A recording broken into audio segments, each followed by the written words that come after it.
And if this is your first time on the channel, my name's Rod. My name's Caleb. And we're a father and son team who've actually gone out and bought our very first boat with zero experience. If you've seen a couple of our previous videos, you know we've totaled our fishing gear. So we're down here at Anglers Fishing World to get a bit of help from Marco and Eli to see what's coming out new and also what we actually need.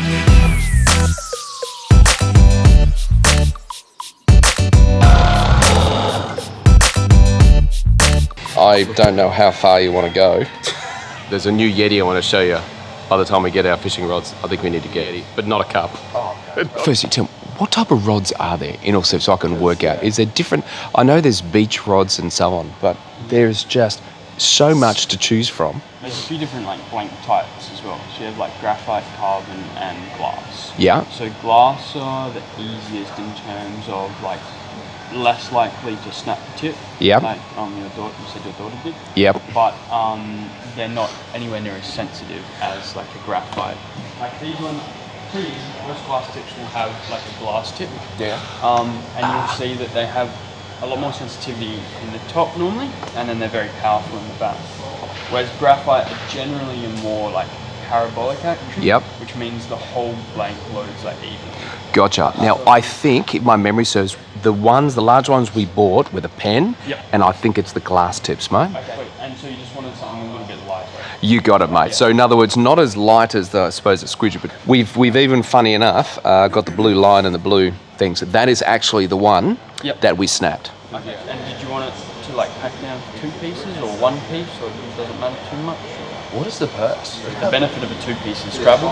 So if you need to put the car on or wherever it is, you're less likely to push the tip into something or something like that. But a 1-piece, it will feel slightly more, I suppose, connected. I think we're keeping them usually on the boat. And We are. If anything, I'll drive it in my car for a while. Yeah. I'll probably do the 1 piece. One piece? Yeah. The glass rods. All right. So this is the glass rods I'm talking about. This is a 6 to 10 kilo. This is an all-round in terms of you can still put a slightly heavier weight on it, Yep. but you can still fish for your King George whiting.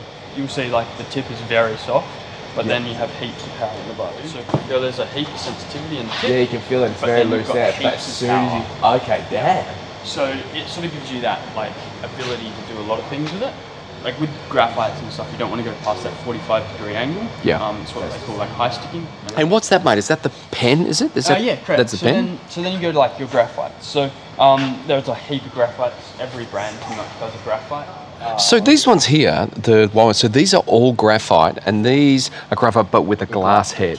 Even though it does have a sensitive tip, the problem is even though it does have a powerful butt, you can't use very heavy weights, because what will happen is the tip will overload. And so when you get a bite, when you go to set the hooks, the rod will just load into it and you won't be able to set hooks properly. So that's why some guys like to fish really stiff rods, because you can fit, the sensitivity goes through the rod better, having a stiffer rod. So some guys prefer to fish heavier than light. So this is a P2 to 4. This is probably the most common rod used for demersals and that sort of all-round sort of fishing. Yep. You'll feel this is again a graphite, so it'll have that more parabolic action. You get a little bit less power when you're using sinkers because of that full load. You still get a fair bit of power through the butt. Very nice when fighting fish, because the rod does a little bit more work than you have to. So the question I would have then, obviously, would be what reel would you then put on them? Yeah, so there's a heap of reels. I knew you'd say that. So, mate, it looks like we've got a bit to choose from. Mate, we are totally and utterly in your hands. But, mate, when you said there's a lot to choose from, mate, okay, so real novice question. Yeah. These are trawling rods because they're over the top. Not necessarily. Your internationals, so your very big reels, are sort of your dedicated trolling reels. Yep. Some of your smaller overheads are actually very common for your bottom bouncing. Because of you don't have the oscillating gear of a spin, but you have the more direct drive, it can be a little bit easier to lift up heavier weights in deeper water. Gotcha. So when you're going for the big fish on the bottom, meters. So which ones, these pen look good. So which ones do you think? So there's a lot of different price points, but a very good price point are the spin fishers. For pen, they have a different sizing to Shimano and Dyer again, which, just to confuse you again, which is good. Joy. Yeah, they do a 2.5, a 3.5, a 4.5, 5.5, 6.5. 7.5, 8.5. For that sort of rod, you're probably looking at like 5.5 Yep. sort of size.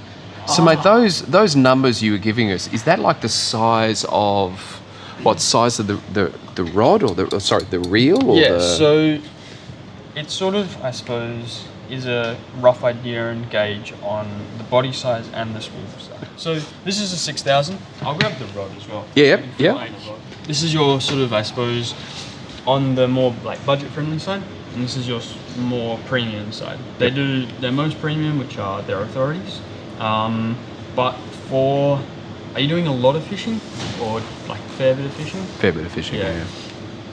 I don't think, unless you're going fishing like every day and you really like it and you know that's the exact combo you want, I wouldn't buy the most expensive one yet. I'd find the style of fishing you like the most, and then put your time and money into that. Gotcha. Especially like when you're getting something that's like an all-rounder, I would start off with something that's more, I suppose, in the realm of like a tester almost, and then once you like get the love for that sort of fishing, or you then find what you do and don't like, you can then spend the money on what you do like. So, gotcha. That's your slammer. They are quite heavy. They're a full metal body, so you can feel just the durability on it. Like, Feels smooth as well. yeah, super smooth. They'll feel really smooth. I would probably have these ones on the ones for the boat, which is the ugly sticks. This one here, You got it. And these ones for the smaller ones for down south. Yep. Would that make sense? Yeah, definitely. Beautiful. Definitely. Like that is sort of your all-round boat combo. Yeah, because you can feel it has a bit more heft to it when you put it. And that's the ugly stick, isn't it? Yeah, with the glass. Gotcha. So if we get two of those, with the two of those, and with the lighter one, for the lighter, I haven't got a problem with that weight. I think that weight's good. You almost go like the slightly smaller side. Sure, mate. Yep. Two packs, like 11 kilos of drag, so it's Oh, more gotcha. than enough. But it just keeps the weight down a little bit. So if we went for two of those if we can, and then two of those. So the best line for like braking strain, thickness braking strain and price at the moment is your Shimano grappler. It's like a lot stronger than your standard, I suppose, J braids or Kairikis. Your Kairiki is probably one of the best in terms of like price for casting. So like for light combos, I'd probably recommend like your 8-strand. It's a little bit smoother, generally a little bit. If you go like a grappler, it's a lot thinner. Yep. So it's going to cast a lot better. You're going to get a little bit more sensitivity. So with these ones, they just have the shaft. Yep. It goes in. The main thing is you basically just wind it on. The main thing is you want to hold the rotor from moving. So either grab the body and the rotor, or you can grab like the foot and the rotor. Yep. Whatever's more comfortable, and then just wind this on. Yep. You'll feel it get tight, and then Gotcha. good to go. So they got like maximum like length on them, have they? Yeah, 300 metres. 300 metres. Gives you the diameter. And it has written on the side, does it, as well? So 335 yards. Which is Point 305 metres. Gotcha. But that's saying it's 0.33 mil. Gotcha. So how's it work? You just put the spool, and it does it automatically? No, so we put the spool up here, Yeah. and then the reel sits in that. Yeah. Oh, then it spins. Gotcha. Yeah, so we lock that in. Yeah. The line comes off, and we've got a little foot pedal. Ah, gotcha. It spins it right through. The PR knot. The PR knot. It uses what they call a PR button, which is this little tool here. Yeah. It's quite similar to an FG in Yep. terms that it works on the principle of your main line being the braid, biting into your leader line, whether that be monofluorocarbon. I know the one. Yeah. Leader. So it's just about tension. Yeah. You can pre-cut it just so it doesn't like coil up. Yep. Because, the way you do this is you spin it. Yep. If it's not pre-cut, you'll get it all coiled up, and then you might get kinks in your line, which can make it weaker. Quite loose on the way down. And the idea is once you get the nozzle touching your leader line, Yeah. you want to pinch right on the edge, and then work your way back up what you've just gone down. And that leftover line you would just cut? Correct, yeah. Gotcha. 2 seconds. You seen this? Yeah. Rope's connected to it. Are you making me buy a whole new net? It's, oh no, look. Scalar for small, medium fish. It has a float, I believe, behind it, so it floats behind the boat. And it's got the rope attached to it. But it's exactly what you needed. Can't help yourself. That's what you needed, though. Well, the boys actually over at AFW were a huge help to 2 fishing novices like ourselves. And I have to admit, the more I learn, the more I find out I still have so much more to learn.